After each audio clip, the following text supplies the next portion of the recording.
오늘 마태복음 강해 설교 9번째 시간입니다. 지난 8번의 강해를 통해 저희들은 예수님이 이 땅에 오셨다고 하는 것이 무슨 의미인가 하는 것을 하나하나 살펴보았습니다.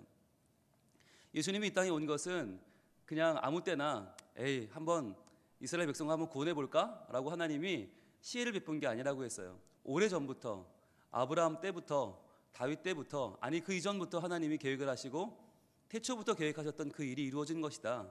그래서 예수의 나심은 이러하니라 라고 하는, 나심이라고 하는 말이 게네시스라고 그랬죠.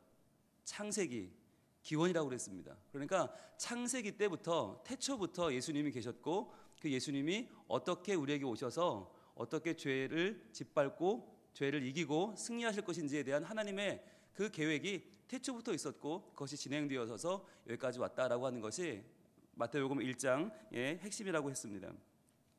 오늘 말씀은 이렇게 시작합니다. 22절은 이 모든 일이 된 것은 그랬어요. 이 모든 일이 된 것은, 자, 이 모든 일은요 어쩌다가 된 게 아니라는 거예요. 이 모든 일은 하나의 계획 속에서 이루어졌는데 이 모든 일이 뭐냐면 바로 그 앞에 나와 있는 마리아가 요셉과 정혼을 했는데 정혼을 한 사이에서 아이를 가졌다고 하는 거였죠. 이 당시에 정혼이라고 하는 것은 우리나라의 약혼이 아니라 이미 결혼한 상황이다라고 말했습니다. 그래서 성경은 그를 너의 아내 마리아라고 말하죠. 자, 이미 결혼을 했지만 동거하지 않았어요. 그러니까 아직까지 애가 생기면 안 돼요. 그런데 애가 생겼고 그 아이가 나는 아무 일도 하지 않았는데 아이가 생겼단 말이죠. 그래서 요셉은 가만히 끊고자 했는데 그때 요셉의 꿈속으로 누군가가 들어오죠. 하나님의 사자가 꿈속으로 급히 나타납니다. 여기 이제 우리의 말은 번역하지 않았지만 보라라고 하는 말이 있다고 말씀드렸습니다. 보라, 그 순간 보라, 주의 사자가 현몽합니다. 천사가 나타나서 그에게 말을 하죠. 그녀가 뵌 아기는 성령으로 잉태된 것이다. 절대로 다른 일로 된 게 아니니까 안심하라. 그러면서 말하죠. 그녀 데려오기를 무서워하지 마라. 그는 지금 무서워하고 있다고 그랬죠. 왜 무서울까요? 그녀가 애를 가졌으면 그걸 무서워할 일이 아니죠. 화를 낼 일이죠. 분노하고 화를 내고 그녀를 탓할 일이지 왜 두려워합니까? 요셉은 마리아를 전적으로 믿었다고 했죠. 그러니까 마리아는 절대로 부정을 저질 여자가 아니에요. 근데 자기도 잠자를 하지 않았어요. 그렇다면 어떻게 애가 생긴 것입니까? 이것은 하나님이 하신 일이다 라고 믿었다는 것이죠. 그래서 하나님이 하신 일, 하나님의 임재 가운데 자기는 두려워서 옆을 못 가는 거예요. 마리아를 데려올 수가 없는 거예요. 그런데 그 상황 속에서 천사가 데려와도 좋다고 말을 하니까, 그러면서 아이를 낳고 이름을 예수라고 하라 라고 하니까 그때에서야 요셉이 그 두려움이 가라앉게 되는 거죠. 그래서 22절에 이 모든 것이 된 일은 주께서 선지자를 통해서 하신 말씀을 이루려 하십니다 라고 하는 말을 듣고 24절입니다. 자, 24절 이 꿈을 꾸고 난 다음에 요셉이 어떻게 하는가 한번 볼까요? 24절 말씀 한번 보시겠습니다. 요셉이 잠에서 깨어 일어나 주의 사자의 분부대로 행하여 그의 아내를 데려왔다 그랬어요. 여러분, 근데요 여기서 한 가지 우리가 좀 생각해 봐야 될 일이 있는데요. 자, 이제 우리 한번 냉정해집시다. 자, 우리가 요셉인데 결혼한 여인이 있어요. 결혼을 했고 이제 곧 동거를 시작할 거예요. 근데 그 여인이 아이를 뵀어요. 그런데 그 여인이 아이를 뵀는데 꿈을 꿨단 말이죠. 꿈을 꿨는데 그 꿈 속에 천사가 나타나서는 그 꿈 가운데서 나에게 말을 했어요. 뭐라고 했냐면 그대로 그 여인의 아이는 하나님의 아이고 그 아이는 태어나야 되고 그 아이가 구세주다 말을 했단 말이에요. 자, 그러면은 우리가 이 꿈을 꾼 다음에 어떻게 하면 좋을까요? 어떻게 하게 될까요? 대부분 우리는 어떻게 할까요? 이 꿈 한번 꿨다고 해서 우리가 이 꿈을 깨자마자 정말 그렇구나 라고 생각하면서 그 꿈 하나를 의지하여 그 여인을 받아들이고 내 모든 지금까지 쌓아온 사회적 업적과 소셜 포지션을 다 포기하고 지금부터 이제 그 여인과 함께 모든 비난을 감수하는 생활을 시작해야 되는데 정상적인 결혼 생활이 될 수가 없잖아요. 동거하시기도 전에 아이를 가졌고 그 아이를 낳아서 길러야 되는 상황이 됐는데, 여러분 이 상황이 꿈 한 번 꿨다고 바뀝니까? 저는 그걸 좀 묻고 싶어요. 여러분, 꿈 한 번 꿔서 요셉이 그 꿈 하나로 이 모든 것이 다 해결되고 두려움이 없어지고 문제가 해결됩니까? 그럴 수 있습니까? 그럴 수 있다고 한다면 신비주의입니다. 그럴 수 있다고 한다면 우리는 꿈 한 번 잘못 꾸면 우리는 하나님 아니라 누구도 믿을 수 있죠. 그렇지 않습니까? 우리는 지금부터 교회 나올 필요가 없는 거예요. 꿈 해몽한 사람 찾아가야죠. 그렇지 않습니까? 아니, 꿈 한 번을 꿔서 나의 모든 삶이 뒤바뀐다면, 그 꿈 하나가 나의 모든 인생을 끌어간다면 그때부터 우리는 교회 나올 필요 없어요. 하나님 말씀 뭐하러 들어요? 예배는 뭐하러 드려요? 꿈 잘 꾸면 되는데. 여러분, 여기에 이제 오늘 본문의 포인트가 있습니다. 요셉은요, 꿈 한 번 꿔서 그 꿈에 의지하여 자기의 결정을 내린 것이 아닙니다. 요셉은 꿈을 한 번 꿨다고 해서 그 꿈 때문에 자기 인생을, 그 험악한 인생을 결정하기로 하고 그 전에 무서워하던 그 일을 무서워하지 않고 그녀를 데려오게 된 것이 아닙니다. 그러면 과연 무엇 때문인가? 왜 요셉은 신비주의가 아니라 제대로 된 정통 기독교를 믿는 우리들에게 지금 우리가 동일시할 수 있는, 우리가 똑같은 하나님의 사람인가? 라고 하는 것이, 그게 22절이에요. 22절 말씀 우리 다시 한번 읽어봅니다. 22절 시작. 이 모든 일이 된 것은 주께서 선지자로 하신 말씀을 이루려 하심이니 이르시되. 자, 표시해 보실래요? 주께서, 주는 하나님이죠. 하나님께서 선지자로 하신 말씀, 그 말씀을 이루려 하십니다. 주께서 동그라미 하시고, 선지자 동그라미 하시고, 말씀 동그라미 하시고. 주께서 선지자를 통해서 우리가 말씀하시죠. 그 말씀을 이루려 하십니다. 이룬다의 밑줄 그으시고 이르시되 밑줄 그어보세요. 성경은요, 성경 안에 나타나는 모든 인물의 변화는요, 실은 꿈 한 번 꿨다고 변화되는 게 아니에요. 그냥 그날 무슨 뭐 환상을 봤다, 꿈을 꿨다, 무슨 마음에 무슨 변화가 생겼다, 아 이럴 것 같다, 저럴 것 같다, 감정적인 변화가 절대로 아니에요. 우리는 성경을 읽을 때 도저히 그걸 착각하면 안 되는데, 그냥 누가 나타나서 꿈에서 뭐 허여멀건하게 나타나서 뭐 어떻게 하라면 뭐 동쪽으로 가라, 북쪽으로 가라, 뭐 겨울에는 불조심, 여름엔 물조심, 그게 아니라 하나님의 말씀이 주어졌고 그 말씀이 이루어지고 있다고 하는 것, 이것이 요셉이 그 마음으로 움직여 그의 인생의 방향을 바꿨던 가장 중요한 핵심이었다고 하는 것입니다. 우리도 하나님을 믿는데, 하나님 믿다 보면요, 하나님을 이성적으로만 믿는 게 아니잖아요. 감정적으로 믿게 돼요. 감성적으로 하나님을 만나게 돼요. 그럼 그러다 보면요, 수없이 많은 우리의 감성이 흔들립니다. 여러분, 우리는요 정말 연약한 인간이기 때문에 기도할 때 수많은 생각이 들어요. 그러면 그 수많은 생각 가운데에서 하나님의 음성은 어떤 겁니까? 어떤 것이 과연 하나님의 음성이고 어떤 것이 과연 내 음성이고 어떤 것이 사탄이 주는 음성입니까?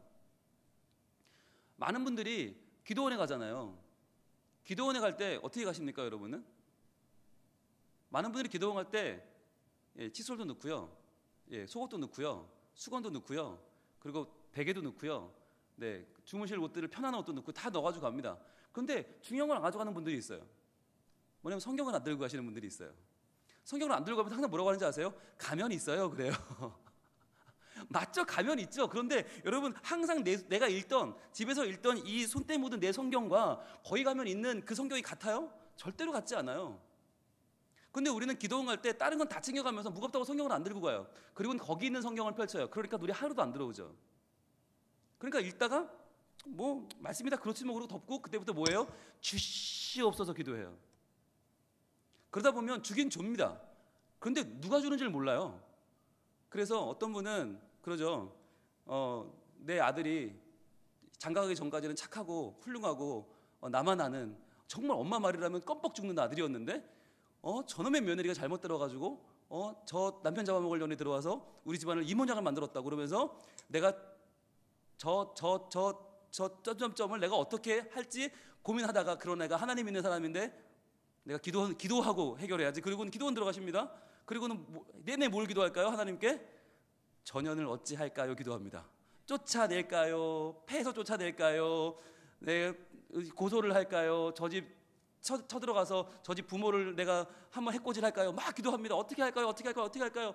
그럼 마음을 뭘 주시겠어요? 하나님 주실 마음이 뭐가 있겠어요? 아이고, 내 그 마음을 어떡하냐 하실 거 아니에요? 근데 그러다가 어느 순간 확신이 듭니다. 그래, 내가 100번 양보해서 내가 험한 소리는 적게 하고 그냥 내가 쫓아내야지 생각하고 내려와서는, 그리고는 이제 확신을 가지고 내려온 거죠. 하나님 말씀하셨다고. 아니, 내가 가지고 올라간 카드가 몇 개 없어요. 그런데 그 카드 중에 하나를 잡고는 이건 하나님의 뜻이다. 왜? 자기가 애초에 그거밖에 없었어요. 하나님 말씀이 없으니까 하나님이 어떻게 말씀하실지에 대한 생각은 아예 없고 그냥 내가 이미 A, B, C 1, 2, 3번을 가지고 들어가서 하나님 객관식으로 고르세요 이렇게 놓고 기도하니까 나온 답이 뻔한 거죠. 그리고는 나와서는 목사님 만납니다. 그리고는 눈에 불을 켜고 말하죠. 하나님 내게 음성을 주셨다고, 하나님 확신을 주셨다고, 그러면서 내가 그녀를 꼭 우리 집에서 쫓아내고 말 거라고. 이런 분들 보면요 겁이 나요. 과연 저분은 뭘 기도하신 걸까요? 여러분, 기도는 어떻게 하는 겁니까? 예수님이 우리가 말씀해 주셨죠. 기도 어떻게 하는 거예요? 간단해요. 딱 세 가지예요. 기도는 구하라, 찾으라, 두드리라예요. 아주 간단해요. 자, 구하라. 뭘 구합니까? 하나님의 뜻을 구하는 거예요. 그걸 구할 때는 객관식이 아니에요. 전적으로 맡기는 거예요. 하나님, 제가 요렇게로 할까요? 저렇게로 할까요? 요렇게로 할까요? 세 가지 중에 하나만 골라주세요가 아니라 하나님의 뜻을 전적으로 물어야 돼요. 자, 구하라. 그러면 어떻게 해요? 그러면 주실 것이오죠. 뭘 줍니까? 하나님의 마음을 주세요. 우리가 하나님 형상이기 때문에, 하나님 자녀이기 때문에 기도하면 하나님이 하나님의 음성을 주시거든요. 마음을 주시거든요. 그게 왔으면 어떻게 해요? 찾으라. 바로 옆에 끼고 갔던 내 성경을 펴서 찾아야 돼요. 하나님 말씀 가운데에서 내게 주는 하나님의 음성은 무엇입니까? 말씀을 찾아야 돼요. 말씀을 찾으면 어떻게 해요? 찾는 자에게는 찾게 될 것이다. 반드시 하나님은 성경 말씀 가운데 하나님의 음성을 내게 분명하게 선명하게 찾게 하십니다. 그러면 그 찾은 말씀 가지고 어떻게 해야 돼요? 두드리라. 내 삶을 두드리는 거예요. 내 삶을 찾아가서 내 삶을 두드려야 돼요. 그런데 그 두드림이 이전의 나의 두드림과는 다른 거죠. 왜? 나는 하나님께 구했고 하나님 주신 마음으로 그 말씀을 찾았고 말씀을 찾은 말씀대로 두드리니까 이제 나의 두드림은 달라져야죠. 그러니까 기도라는 것이 우리가 나의 결정을 확고하게 하려는 하나의 단계가 아니라는 거예요. 내가 생각한 걸, 내가 결정한 걸, 내가 짐작한 것을 확증받기 위하여 하나님 앞에 나가서 하나님 그렇지요 라고 하는 단계가 아니라 전혀 백지 상태에서 하나님의 뜻은 무엇입니까? 그러면 여러분, 아까 예를 들었던 며느리와의 관계가 안 좋은 시어머니가 기도원에 가면 하나님이 뭐라고 하실까요? 하나님은요 수없이 많은 답을 줄 수 있어요. 며느리를 어떻게 해라가 아니라 가장 먼저 무엇이겠습니까? 나는 너에 대해서 이런 마음을 갖고 있다. 그 마음 주시지 않겠어요? 우리가 기도하면 가장 먼저 하나님이 나에 대해서 말씀을 주시지 않겠어요? 나를 사랑하는 하나님인데 나에 대해서 나를 돌아보고 내가 먼저 나의 생은 어떠했는지, 내가 아들을 어떻게 키웠는지, 나는 며느리가 어떻게 했는지, 나는 하나님과의 관계에서 어떻게 지금 그 며느리의 문제를 풀어가고 있는지를 나를 돌아봐야 정상인데 우리는 그렇게 하지 않아요. 왜냐하면 구하지 않기 때문에. 결정해 주세요라고 1, 2, 3번을 내밀기 때문에. 그 카드는 너무나 협소한 거죠. 그 카드는 이미 내 생각이 다 들어있고 어떻게 되든 나는 손해볼 게 없는 거죠. 하나님 뭘 고르든 이미 그 카드는 내가 낸 건데, 그러나 구하는 것은 무엇이에요? 하나님 앞에 다 열어놓고 구하는 거예요. 그리고 구한 다음엔 반드시 하나님 말씀을 붙잡아야 되는 것입니다. 그래서 말씀 없이 기도하는 분들이 제일 위험한 분들이에요. 내 생각을 강화하고 굳게 만들어서 누구도 나를 건드릴 수 없는 사람이 되어버리는 거죠. 여러분, 말씀 안 읽고 기도하는 분들처럼 얼굴에서 도끼가 흐르는 분들이 없어요. 기도를 해서 기도하고 내려왔는데 모든 사람을 정죄하는 분들이 있잖아요. 이 기도도 안 하는 것들, 이 하나님도 사랑 안 하는 것들, 이 영적으로 메마른 것들, 이게 뭐예요? 하나님 말씀을 찾지 않으니까. 그래서요, 하나님 말씀이 왜 중요한가? 하나님의 말씀이 이루어지는 현장에 하나님이 계십니다. 여러분, 하나님이 계신 곳이 어디냐? 하나님 말씀이 선포되는 곳이에요. 그리고 그 말씀이 이루어지는 곳이에요. 교회가 교회다운 교회로 바로 서려면, 우리가 요즘 교회에 대해서 계속 말씀을 나누고 있는데 교회 표지는 두 가지입니다. 가장 기본적인 교회 표지가 두 가지인데 뭐냐? 하나는 말씀이 선포되는 자리고 또 하나는 성찬이 이루어지는 자리예요. 말씀이 선포되는 곳이 교회고요, 성찬이 이루어지는 것이 교회예요. 이 두 가지가 교회다. 교회를 바꿔 말하면 교회는 하나님의 집이죠. 하나님이 계신 곳이 어딘가? 말씀이 선포되어야 되고 그 말씀이 이루어지는 곳이다. 그러니까 성경에서 하나님의 말씀이 이루어짐이라고 하는 말은 얼마나 중요하냐면 바로 그 자리에 하나님이 계시고 그 자리에 하나님이 행하신다라고 하는 의미가 있기 때문이에요. 요셉은 꿈 한 번 잘 꿔서, 꿈 한 번 잘 먹고서 그의 인생에 꼬이거나 꿈 한 번 잘 꿔서 그의 인생이 풀린 게 아닙니다. 그는 그 꿈 가운데에서 바로 하나님께서 선지자들에게 주신 그 말씀이 지금 내게 이루어지고 있다고 하는 하나님의 말씀을 받은 거예요. 그리고 그 말씀이 이루어지는 그 현장, 그 말씀이 어떻게 주어졌어요? 오늘 말씀 23절이죠. 23절, 보라 처녀가 잉태하여 아들을 낳을 것이요 그의 이름을 임마누엘이라 하리라 하셨으니 이를 번역한즉 하나님이 우리와 함께 계시다 함이라. 자, 이 말씀이 이사야 말씀이잖아요. 이사야 말씀이 주어졌는데 그 이사야 말씀이 하나님이 수백 년의 시간을 넘어서 지금 그 말씀이 이루어지는 현장 가운데로 요셉을 부르셨다라고 하는 것을 요셉에게 말씀하고 있는 것이에요. 그러니까 여러분, 우리가 하나님 말씀을 가지고 기도할 때요, 하나님 이 말씀이 언제 이루어지나요? 오늘 중에 이루어지나요? 내일까지는 이루어질까요? 제가 3일만 드릴게요. 하나님 3일에는 꼭 이루어지면 좋겠는데. 여러분, 이건 우리 말씀을 받고 기도하는 자세가 아니에요. 실은 하나님 말씀은요, 어떤 때는 400년 만에 이루어지기도 하고요, 어떤 때는 1000년 만에 이루어지기도 하고요. 그런데 확실한 건 뭐예요? 반드시 이루어진다고 하는 것이죠. 여러분, 성경 말씀이 이루어지는 게 왜 중요한가? 우리는 사람의 말은 이루어지는 적도 있고 안 이루어지는 적도 있어요. 그렇잖아요. 그래서 인간의 말을 우리가 유심히 듣지 않아요. 왜? 그 사람이 그 말을 하는 건 본인의 의지인데, 의지는 있지만 능력이 없으니까. 그래서 아이들도 부모님의 말을 100% 신뢰하지 않잖아요. 우리 부모님은 의지는 있으나 능력이 없는 분들, 그렇지 않습니까? 선생님도 마찬가지고요, 목사님도 마찬가지고요, 권사님도 마찬가지고요, 집사님도 마찬가지예요.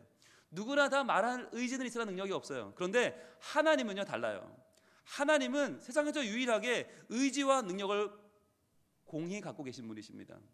우리가 하나님은 뭐라고 찬양을 하죠? 그는 선하시고 인자하시다. 자, 인자하시다는 게 그분의 의지라고 한다면 선하시다는 그분의 완전함이죠. 그는 완전함, 능력에도 완전한 거예요.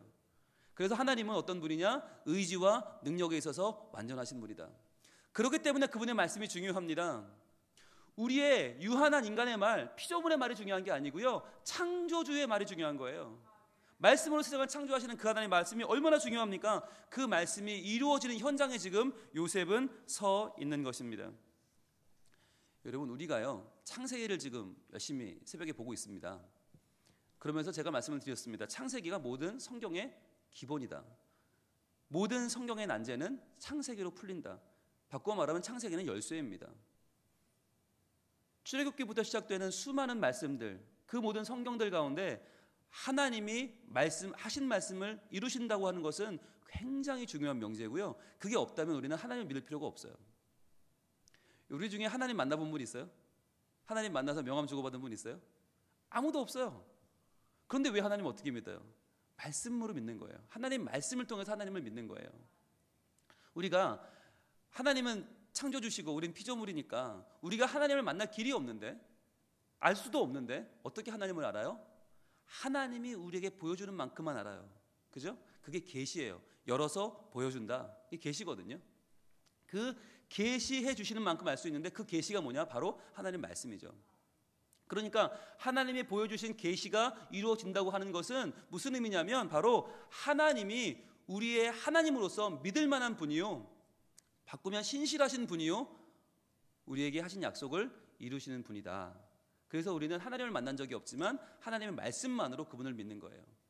바꿔보면 그게 참 말이 되는 게요, 우리가 누군가를 믿는다 하면 그게 뭘 믿는 겁니까? 말을 믿는 거예요. 말은 인격이고요, 말은 존재예요. 이렇게 생각해 보세요. 내가 누군가를 아주 믿어. 그분은 확실한 좋은 사람이야. 그런데 그 사람 말은 다 거짓말이야. 이게 말이 돼요? 안 되죠. 그 사람이 믿을 만하다는 건 뭐예요? 그 사람 말을 믿을 만하다는 거예요. 우리가 하나님을 믿을 만하다, 하나님을 믿는다고 말하는 건 바꿔 말하면 하나님 말씀을 믿는 거죠. 하나님 말씀. 그래서 하나님은 그 말씀이 반드시 이루어지도록 하십니다. 그래서요, 여러분, 여기 희망이 있는데, 우리가 만약에 하나님께 기도해서 응답을 받는 것이 우리가 기도를 열심히 해서라면, 우리가 뭔가 자격이 있어서라면, 우리가 괜찮은 사람들이기 때문에 응답을 받는다면, 우리에게 달려있다면 그것은 매우 위험하죠. 왜? 우리는 맨날 흔들리니까. 지금은 괜찮아 보여요. 지금 여기 와 있는 모습은 지금 아주 좋아 보여요. 여러분, 다행입니다. 예, 마음을 놓으셔도 됩니다. 굉장히 좋아 보입니다. 그러나 우리가 여길 나가는 순간 우리는 흔들리잖아요.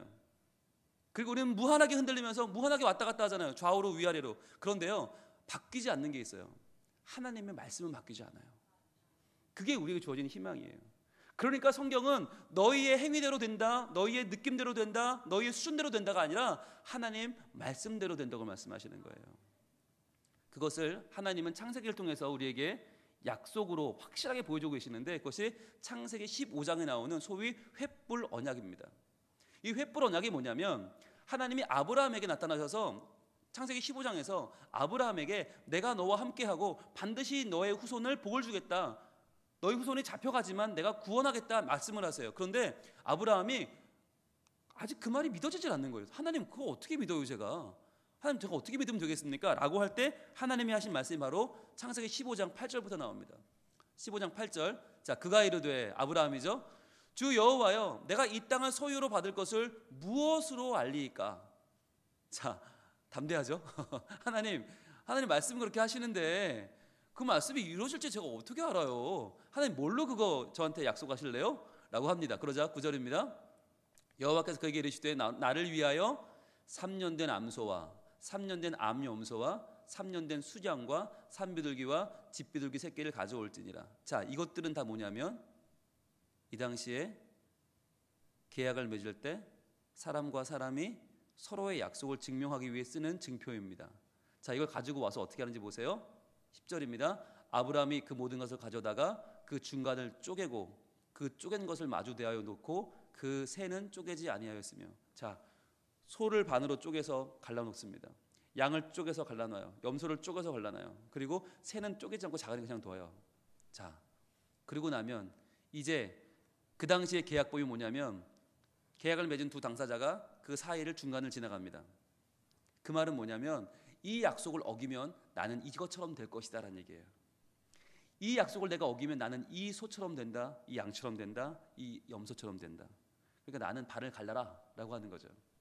절대적인 약속이죠. 그러니까 이 약속은 절대로 깨면 안 되는 거예요. 이 약속을 깨면 깨는 사람 죽는 거예요. 자, 그런데 이렇게 벌려놓고 그 다음에 17절에서 어떻게 하셨나 보세요. 해가 져서 어두울 때에, 자, 어두울 때 연기 나는 화로가 보이며 타는 횃불이 쪼갠 고기 사이로 지나더라 그랬어요. 자, 하나님께서 이 불로 나타나신 거예요. 횃불로 나타나셔서 이 타는 횃불이 어딜 지나가요? 쪼갠 고기 사이를 지나가요. 하나님께서 그 고기 사이를 지나가신 거예요. 그러니까 뭐예요? 하나님이 언약을 주신 거죠. 아브라함에게 어떤 언약을? 내가 내 말을 지키지 않으면 나는 이 고기처럼 될 거다. 여러분 이게 말이 됩니까? 아니 지금 하나님이 아브라함과 언약을 맺으면 그걸 누가 지나가야 돼요?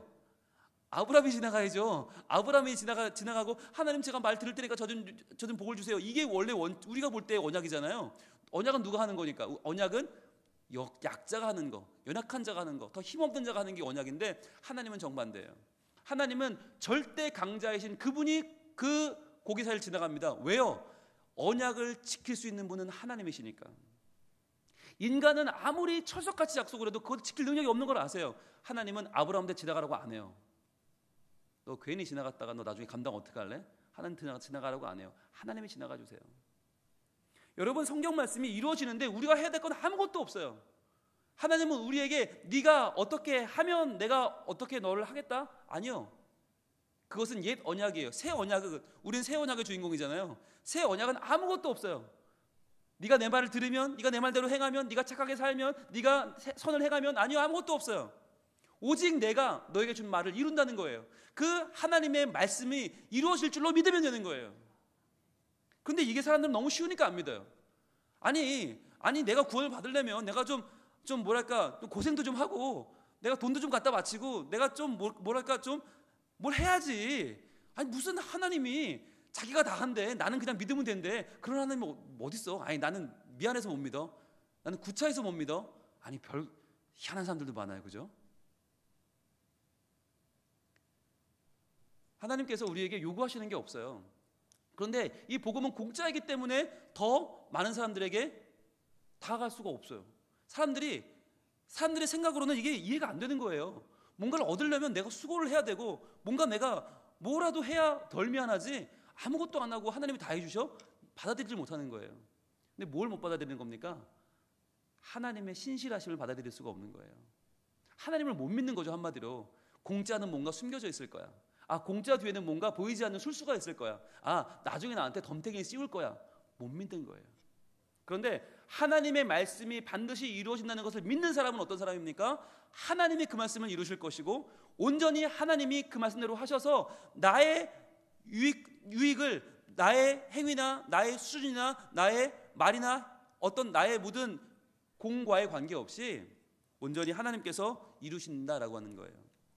그래서요, 마태복음에서 내내 강조하고 있는 게 뭔가? 바로 예수님은 하나님의 말씀대로 오셔서 하나님의 말씀을 이루시며 사시다가 하나님의 말씀을 이루시며 죽었다. 그리고 부활했다는 거예요. 그게 마태의 핵심이에요.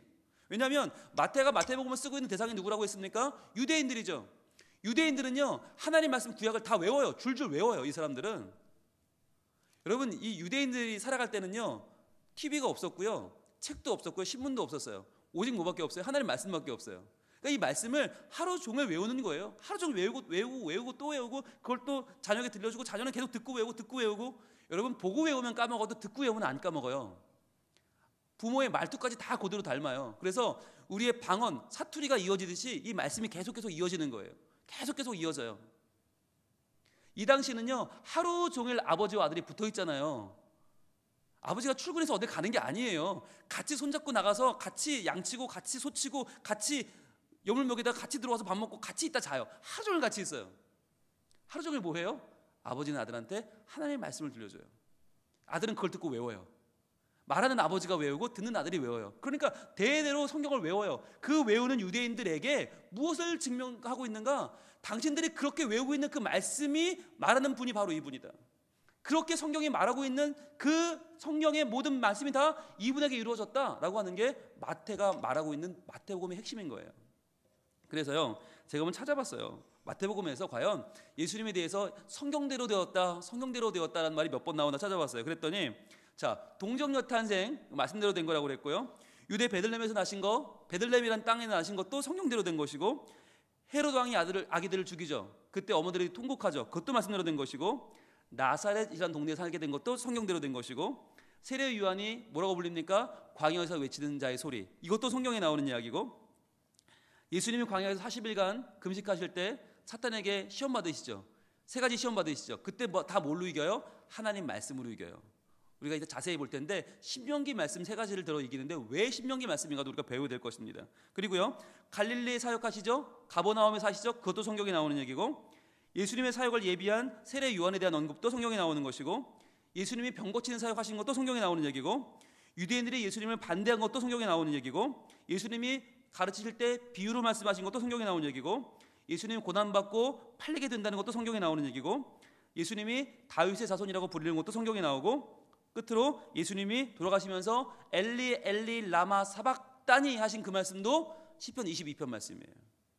그러니까 마태는 무려 그냥 얼기설기 찾아도 14군데에 걸쳐서 예수님은 바로 하나님 말씀의 성취자다라고 말씀하는 거예요. 그러니까 여러분, 우리가 예수님을 사랑한다고 하는 말은 뭐냐면, 바꿔 말하면 하나님의 말씀이 반드시 이루어질 줄로 믿습니다 라고 고백하는 거예요.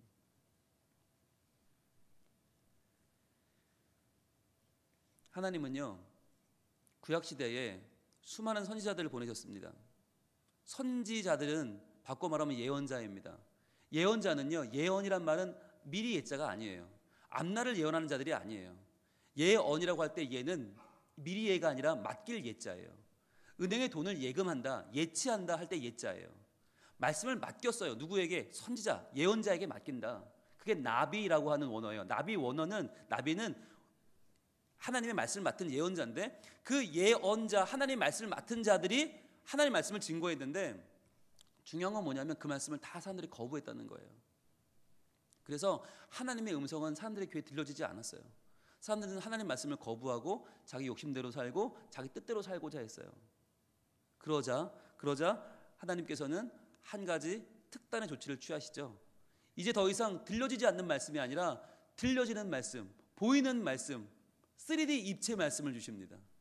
히브리서 1장 1절에 3절은 이렇게 기록을 합니다.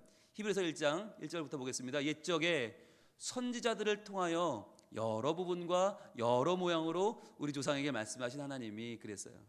하나님은요, 옛적에 구약시대에 여러 모양으로 여러 부분으로 말씀하셨단 말이에요. 이미 선지자들을 통해서. 그런데 안 들었죠. 그걸 거부하니까 어떻게 해요? 2절입니다. 이 모든 날 마지막에는 아들을 통하여 우리에게 말씀하셨으니 이 아들을 만유의 상속자로 세우시고 또 그로 말미암아 모든 세계를 지으셨느니라. 그러니까 이제 하나님이 하나님의 말씀에 그 살아있는 말씀을 가운데 보내셨다는 거예요. 이제는 귀로 듣는 말씀이 아니고 눈으로 보고 확신하고 손으로 만져볼 수 있는 귀한 말씀, 그리고 이 말씀이 모든 만유의 상속자로 예수님이 오셨고 또 그로 말미암아 세계가 지어졌다고 하는 것을 우리가 손으로, 눈으로, 삶으로 체험할 수 있는 말씀을 주셨다는 거예요. 3절입니다. 이는 하나님의 영광의 광채시요. 자, 그 광채를 보면, 예수님을 보면 누구도 부인할 수 없다는 거죠. 하나님이 지금 말씀으로 우리 가운데 오셨구나. 오죽하면요, 예수님을 못 박던 백부장도, 예수님을 죽이는 그 책임자도 뭘 고백합니까? 저분은 정말 하나님의 아들이구나 고백하잖아요. 영광의 광채시요 그 본체의 형상이시라 그의 능력의 말씀으로 만물을 붙드시며. 자, 하나님의 말씀으로 만물을 붙드시는 분이 누구냐면 바로 예수님이다. 예수님을 통하여 만물에 붙드시는 하나님 말씀이 얼마나 정확하고 선명한지를 보여준다는 거예요. 죄를 정결하게 하는 일을 하시고 높은 곳에 계신 지극히 크신 이의 우편에 앉으셨느니라. 예수님이 얼마나 귀한 분이고 얼마나 우리에게 큰 일을 행하는 분인지를 히브리서가 말씀하고 있는데, 여기서 고백하는 것은 바로 하나님께서 우리에게 주신 새로운 차원의 말씀이 바로 예수님이라는 거예요. 그래서 하나님의 목적은 뭐냐? 하나님의 목적은 말씀을 이루시는 거예요. 말씀을 이루시는 것이 하나님의 목적이자 하나님의 영광이에요. 여러분, 우리가 잘나서 말씀이 이루어지는 게 아니라고 그랬죠? 그럼 왜 이루어집니까? 하나님이 약속하셨기 때문에 이루어지는 거예요. 우리가 올 한 해 우리 교회가 어떤 교회 되면 좋겠다, 우리의 바람과 소원을 가지고 기도하는 게 아니잖아요. 말씀을 붙잡고 기도하죠. 평안하여 든든히 서가는 교회. 왜요? 우리 교회가 잘 되는 게 우리가 이뻐서가 아니라니까요. 우리가 하나님 앞에 잘 보여서가 아니라 하나님이 하신 말씀을 이루기 위해서 그 말씀을 붙잡고 기도하는 자에게 하나님이 그 말씀을 이루어 주시는 것입니다. 그러니까 우리의 신앙의 핵심은요, 말씀이에요. 그래서 우리가 새벽마다 말씀 붙잡고 수요일마다 주일마다 말씀을 붙잡고 씨름하는 이유가 뭐냐면, 하나님 말씀이 없으면 그때부터 우리는 각자의 생각대로, 각자의 환상대로, 각자의 주장대로 싸우고요. 그때부터 서로가 서로를 누르려고 하고 이기려고 하고 서로가 자기를 나타내려고 하고 그때부터 정신없는 무리가 되고 맙니다. 그런데 우리가 하나님 말씀에 귀를 기울일 때, 하나님 말씀이 나를 이끌어갈 때, 하나님 말씀이 성취되는 곳에 우리 교회가 자리할 때, 그때는 바로 평안하여 든든히 서가는 교회가 되는 것입니다. 자, 그러면 말씀이 우리에게 주어졌는데 그 말씀이 어떤 말씀이었어요? 아까 23절이었죠. 같이 한번 읽어볼까요? 23절 시작. 보라, 처녀가 잉태하여 아들을 낳을 것이요 그의 이름은 임마누엘이라 하리라 하셨으니 이를 번역한즉 하나님이 우리와 함께 계시다 함이라 그랬습니다. 말씀대로 이루어졌는데, 말씀대로 됐는데, 그 말씀대로 된 게 뭐냐고요? 바로 임마누엘이라고요. 말씀대로 되는 것이 임마누엘이다. 하나님이 우리와 함께 계시다 함이라. 중요한 질문을 드립니다. 그러면 하나님이 우리와 함께 계신 것은 어떻게 함께 계신 것입니까?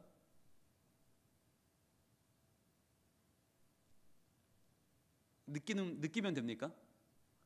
아침에 일어나서 하나님 잘 주무셨어요? 저도 잘 잤는데요. 오늘 참 행복하네요 라고 하면 하나님과 함께 하는 겁니까? 이거 중요한 질문인데요. 여러분 출근하면서 차에 타고는 옆자리를 바라보면서 어머 하나님 잘 지내셨어요? 안녕히 주무셨어요? 저 오늘 출근하는데 저와 함께 해주세요 라고 하면 함께 하는 겁니까? 우리 그렇게 알고 있는 분이 굉장히 많아요. 의외로. 여러분 그건요 살짝 문제가 있는 겁니다. 정신에 문제가 있는 겁니다. 아무도 없는데 혼자서 자꾸 혼잣말하는 분들을 보면 뭔가 좀 의심하셔야 돼요. 뭔가 잘못된 게 아닌가? 혹시 문제가 생긴 게 아닌가? 여러분 고민을 좀 하셔야 돼요. 그분들은 조금 문제가 좀 있는 분들이에요. 여러분 그 어떻게 해야 됩니까? 어떻게 해야 돼요? 어떻게 해야 돼요? 여러분 하나님과 함께하는 게 과연 그런 겁니까? 그냥 혼자 있을 때 그냥 갑자기 배시시 웃으면서 어머나 하나님 거기 계셨네요. 이게 하나님과 함께하는 겁니까? 여기에 대한 좀 분명한 결정을 내리지 않으면 우리는 굉장히 여러분 세상과 어울려 살아가기 힘든 사람이 됩니다. 그럼 과연 하나님과 함께하는 건 뭡니까? 무엇이 임마누엘입니까? 무엇이 임마누엘입니까? 오늘 말씀을 봤잖아요. 하나님의 말씀이 이루어지는 것, 즉 하나님 말씀과 동행하는 것, 그것이 바로 임마누엘이에요. 즉 하나님의 말씀을 펴서 읽는 것, 하나님이 지금 나에게 무엇이라고 말씀하시는 것, 귀를 기울이는 것, 그리고 그 말씀이 오늘 내 삶 가운데 분명히 나타나 이루어진다고 믿는 것, 그것이 하나님과 동행하는 것입니다. 바꿔 말씀드립니다. 우리가 하나님 믿는다고 하는 것은 무엇을 믿는 거라고요? 하나님 말씀을 믿는 거라고 그랬죠. 그러면 하나님과 동행하는 것은요, 하나님 말씀과 동행하는 것입니다. 그래서요, 이스라엘 사람들은 항상 뭘 하냐면 말씀을 받고 끝내는 게 아니라 말씀을 항상 묵상을 합니다. 묵상이 어떻게 하는 거죠? 묵상은요, 그냥 가만히 있는 게 아니라고 그랬어요. 묵상을 어떻게 해요? 으르렁거린다고 그랬죠. 으르렁거린다는 말은 그 말씀을 계속 입으로 중얼중얼거리는 거예요. 중얼중얼 그 말씀을 계속적으로 내가 입에 가지고 다니는 게, 그것이 바로 묵상이고요. 그것이 하나님과 동행하는 거예요. 말씀을 동행한다고 하는 것은 다른 게 아닙니다. 말씀을 받았어요. 오늘 우리가 말씀 받았죠. 임마누엘, 하나님 나와 함께 하신다. 그러면 그 임마누엘, 하나님 나와 함께 하신다는 그 말씀을 계속해서 나의 삶 가운데서 고백하면서 하는 것이에요. 그리고 그 고백이 실제로 나에게 오늘 하나님의 능력의 말씀으로 성취된다고 믿고 그 말씀이 나와 함께 거하시는 하나님의 임재라고 확신하는 것입니다. 자, 그러니까 하나님이 우리와 함께 하시는 그 새 언약, 즉 예수님이 우리에게 주신 새 언약의 주인공이라고 말씀드렸는데, 새 언약은 어떤 것인지 성경은 이렇게 밝히 증거합니다. 우리와 함께 하시는 임마누엘 되신 그분의 약속은 무엇이냐, 새 언약은 무엇이냐, 바로 예레미야 33장 31절부터 34절에 등장합니다. 예레미야 31장 31절은 이렇게 말씀합니다. 여호와의 말씀이니라. 여러분, 우리가 여호와의 말씀이니라라는 이런 선포가 나오면 굉장히 중요한 말이에요. 굉장히 중요한 말이에요. 여러분, 우리는 이 다음에 나오는 말에 유심히 신경을 쓰는데, 아니요, 일단 먼저 여기부터 밑줄을 쫙 그셔야 돼요. 여호와의 말씀이니라. 하나님이 주시는 귀한 말씀. 아, 오늘 이거 붙잡았다. 아, 이거 오늘 내가 크게 유익을 얻었구나. 자, 그 다음에 뭐라고 말씀하세요? 보라, 날이 이르리니. 자, 보라도 중요한 말이라고 그랬죠? 보라, 날이 이를 것이다. 그 날이 언제예요? 내가 이스라엘 집과 유다 집에 새 언약을 맺으리라 하셨는데, 자, 두 집이 나오죠? 이스라엘 집과 유다 집. 이게 어느 집이에요? 북이스라엘의 모든 가문과 남유다의 모든 가문이죠. 즉 그러니까 전체 이스라엘과 맺는 하나님의 언약이 있다는 거죠. 그런데 그 집에 어떤 언약을 맺어요? 새 언약을 맺습니다. 새 언약을 맺는다. 자, 이걸 언제 그런다고요? 날이 이를 때에, 즉 아직 그 날이 오지 않았죠. 예레미야 때는 아직 그 날이 오지 않았는데 그 날이 이르리니, 그 날이 언제예요? 바로 예수님이 이 땅에 오신 바로 그 날. 새 언약이 이루어지는데, 하나님이 새 언약을 맺으시는데, 그 다음 32절입니다. 이 언약은 내가 그들의 조상들의 손을 잡고 애굽 땅에서 인도하여 내던 날에 맺은 것과 같지 아니할 것은. 자, 하나님이 분명히 출애굽할 때 그의 백성을, 이스라엘 백성을 내 민족 삼겠다고 언약을 맺었거든요. 그런 적은 있죠. 그런데 그 말씀과 그 언약과 다르다는 거예요. 그때는 인간에 대한 희망이 있었어요. 한 민족이 나를 잘 섬기고 따르면 이 민족을 통해 모든 민족이 다 나의 동역자가 되겠지라는 믿음이 있었어요. 그런데 어땠어요? 내가 그들의 남편이 되었어도 그들이 내 언약을 깨뜨렸음이라. 자, 그 옛 언약은 깨졌어요. 왜냐하면 하나님이 그들의 남편이 친히 되어주시고 친히 그들과 함께 하셨지만 그들은 언약을 깨뜨려 버렸기 때문이었어요. 자, 그러면 새 언약은 어떤 말씀입니까? 33절입니다. 그러나 그날 후에, 자, 보라, 그날이죠. 예수님 오신 그날 후에 내가 이스라엘 집과 맺을 언약은 이러하니. 자, 새 언약이죠. 곧 내가 나의 법을 그들의 속에 두며. 자, 새 언약의 내용이 뭐예요? 뭘 둔다고요? 내가 나의 법을. 법은 뭐예요? 율법이죠. 율법이 뭐예요? 하나님의 말씀이죠. 내가 말씀을 그들의 속에 두겠다는 거예요. 즉 하나님이 우리와 함께 하신다는 것은, 새 언약의 내용은 뭐냐? 하나님의 법, 하나님의 말씀이 우리 속에 들어온다는 거예요. 게다가 우리 속에 두며 또 어떻게 한다고요? 그들의 마음에 기록하여 그랬어요. 우리의 마음 신비에 그 말씀을 기록하겠다. 더 이상 파피루스에 기록된 것이 아니라, 종이 양피지가 아니라, 이제는 우리의 마음에 하나님이 그 말씀을 하나하나 기록하겠다. 이제 그 말씀대로 살지 않는 자는 하나도 없고 그 말씀은 반드시 이루어지며 그 말씀이 우리의 생을 인도해가는 하나님의 능력이 된다는 말이에요. 그리하여 나는 어떻게 말씀하세요? 그들의 하나님이 되고 그들은 내 백성이 될 것이라 여호와의 말씀이니라. 여러분, 이 말씀은요 완전한 형태를 가지고 있습니다. 왜냐하면 처음에 시작할 때 여호와의 말씀이니라 시작했죠. 끝날 때 여호와의 말씀이니라 끝나요. 앞도 뒤도 완벽하게 하나님의 말씀인데요, 뭐라고 하세요?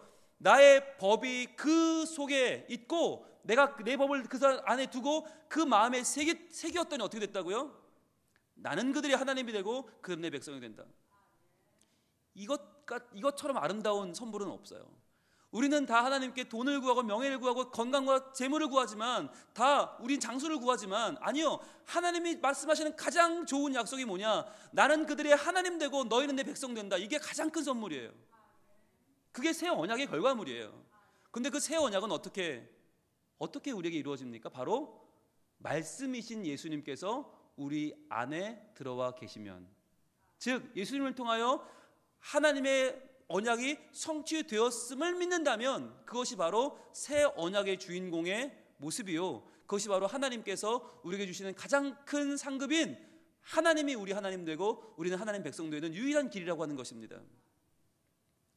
그러니까요, 오늘 본문에 나오는 이 말씀은 우리에게 한 가지 결단을 촉구하고 있습니다.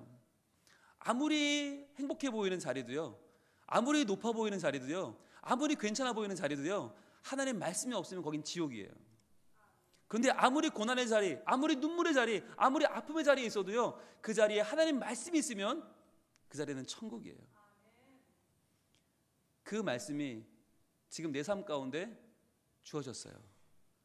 나는 지금 그 말씀이 이루어지는 과정 중에 있단 말이에요.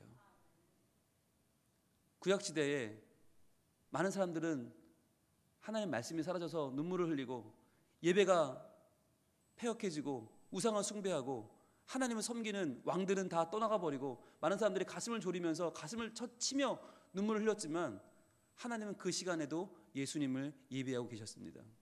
그리고 예수님을 약속한 대로 보내주셨습니다. 하나님의 언약은 그대로 이루어졌습니다. 그렇기 때문에 이 성경은 우리에게까지 지금 전달된 것입니다. 여러분, 하나님의 말씀을 의지하십시오. 하나님의 말씀을 믿으십시오. 내 기분에는 도저히 아닌 것 같아도, 내 마음에는, 내 경험으로는, 내 지혜로는 아무리 아닌 것 같아도, 아니요, 세상을 말씀으로 창조하신 하나님께서, 자기의 영광을 이루시는 그 하나님께서 자기의 모든 역량을 다 끌어모아서 그분의 영광을 위하여, 그분의 신실함을 위하여 그분은 말씀을 이루실 것입니다. 이제 우리가 해야 될 일은 무엇입니까? 요셉이 잠을 깨어서 말씀하신 대로 찾아가 그 마리아를 데려온 것처럼 우리도 말씀하신 대로 일어나 움직여야 되는 것입니다. 말씀하신 대로 순종해야 되는 것입니다. 주님, 말씀하신 대로 이루어질 줄로 믿습니다. 주님 말씀하신 대로, 주님 말씀하신 그 자리에 저는 서 있겠습니다. 주님, 내 어느 무엇도 하나님 말씀을 대신할 수 없습니다. 주님 말씀하시면 내가 나아가겠습니다. 주님 뜻이 아니면 멈춰 서겠습니다. 내가 하고 서는 것 주님 뜻에 있습니다. 주님 나를 인도하여 주시옵소서. 주님 말씀하시면, 주님 말씀하시면 내가 나아가리다. 주님 뜻이 아니면 내가 멈춰서리다. 나의 가고 서는 것 주님 뜻에 있으니, 오 주님 나를 이끄소서. 다시 한번, 주님 말씀하시면, 주님 말씀하시면 내가 나아가리다. 주님 뜻이 아니면 내가 멈춰서리다. 나의 가고 서는 것 주님 뜻에 있으니, 오 주님 나를 이끄소서. 뜻하신 그곳에 나 있기 원합니다. 이끄시는 대로 순종하며 살리니, 연약한 내 영혼 통하여 일하소서. 주님 나라와 그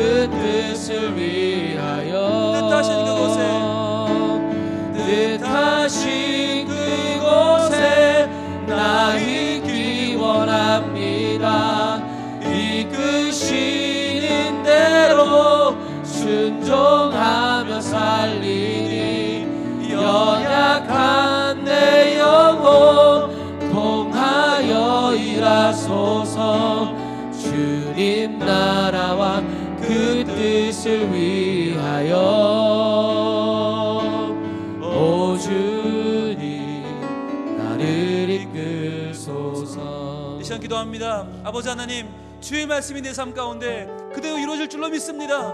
하나님은 신실하시고 하나님은 능력이 있으시고 하나님은 전능하셔서 주의 말씀대로 나를 인도하시는 줄로 믿습니다. 주님, 이 말씀이 나의 인생을 인도하시는 하나님의 절대적인 약속인 줄로 믿고 이 말씀을 신뢰하며 나가는 주의 백성 되게 하여 주옵소서. 주여, 말씀을 의지해 나갈 때에 말씀하신 그 자리에 내가 서 있게 하시고 말씀하신 그 자리에 내가 서서 하나님 말씀을 따라갈 때 주의 말씀에 언약이 내게 성취되는 하나님 놀라운 복을 우리 모두 받게 하여 주옵소서. 주여, 한번 기도합니다. 주여, 아버지 하나님, 주여, 오직 주여, 주의 말씀만이 나를 인도하시며 주의 말씀만이 나를 살게 하시며 주의 말씀만이 나를 주의 백성 되게 하시는 놀라운 주의 확실한 약속을 믿습니다. 주여, 말씀을 읽고도 믿지 못하고 믿지 아니하고 주여 던져서 넘겨버리는 우리의 약함을 고백합니다. 주여, 말씀을 읽으면서 의심하고 말씀대로 될지도 모른다고 생각하면서도 아니라고 부인하는 우리의 약함을 고백합니다. 주여, 하나님 말씀이 그대로 이루어져서 우리가 하나님의 이루어지며 우리가 주어진 약속이 되어 주여, 하나님께서 나의 삶을 아버지 인도하심을 고백하는 우리가 되게 하여 주옵소서. 주여, 도와주옵소서. 주여, 아버지의 마음으로 도와주시옵소서. 주여, 하나님을 위하여 나갈 때에 주님, 오직 주의 말씀이 나와 함께 하시는 아버지의 거룩한 하나님의 임재가 말씀 가운데 내 삶에 가득하게 되옵소서. 주여, 새 언약을 주옵소서. 내게 주신 말씀이 원합니다. 주님, 말씀이 언약을 주시는 순종하며 살리니 연약한 내 영혼 통하여 일하소서. 주님, 나와 듣기시하여 내 삶 가운데 분명한 하나님의 언약으로 주어져서 하나님 약속이 되어 내 삶의 힘이 되어 말씀으로 살아가도록 믿기 원합니다. 내 계획대로가 이끄시는 대로 말씀대로 되기를 소망합니다. 주여, 인도하여 주옵소서. 주여, 계획하여 주옵소서. 주여, 내 삶을 하나님께서 인도하시고 지도하셔서 통하여 일하소서. 순간에 변하는 놀라운 역사가 일어나게 하소서. 주여, 도와주시고 인도하시고 하나님 계획대로 하나님 뜻대로 하나님 온전히 이루어 주옵소서. 말씀이 실천되고 말씀이 이루어지고 말씀의 삶을 이끌어가는 하나님의 사랑을 살게 하여 주옵소서. 말씀 없으면 이끌지 않고 말씀 없으면 기도하지 않고 말씀 없으면 아무것도 주여 내대로 해야지 않고 말씀하신 대로 걷고 연약한 내 영혼 통하여 일하소서. 주님, 나라와 그리스도의 오 주님, 나를 이끄소서. 오 주님, 나를 이끄소서. 오 주님, 나를 이끌소서. 주님, 말씀으로 이끌어 주옵소서. 오 주님, 오 주님, 나를 이끌소서. 아버지 하나님, 감사합니다. 이 순간 우리에게 말씀을 주시고 하나님 그 말씀이 주님 뜻 안에서 온전히 성취되어 줄 것을 믿는 믿음을 허락하시니 감사합니다. 말씀이 주어졌으나 수많은 사람들은 그 말씀을 믿지 못하고 도리어 의심하고 도리어 자기 생각대로 나아갑니다. 주님, 이 시간에 모인 우리 성민 가족들 오직 하나님 말씀을 받아 그 말씀을 의지하여 말씀대로 살아 말씀의 성취자로 살아가는 하나님의 백성들을 되게 하여 주시옵소서. 그리하여 그 말씀이 우리 삶 가운데 이루어지고 우리의 다음 세대 가운데 그대로 이루어지는 하나님의 온전하심, 하나님의 신실하심, 하나님의 도우시는 손길을 날마다 체험하게 하여 주옵소서. 말씀대로 되게 하여 주옵소서. 말씀대로 성취되는 우리 인생 되게 하여 주시옵소서. 그래야 오늘 우리의 삶이 그리고 내일 우리의 삶이 올 한 해 우리의 삶이 주님의 말씀대로 평안하여 든든히 서가는 복된 교회로, 능력의 교회로, 하나님의 자녀로 우리 모두 견고히 서게 하여 주시옵소서. 예수님 이름으로 기도합니다. 아멘.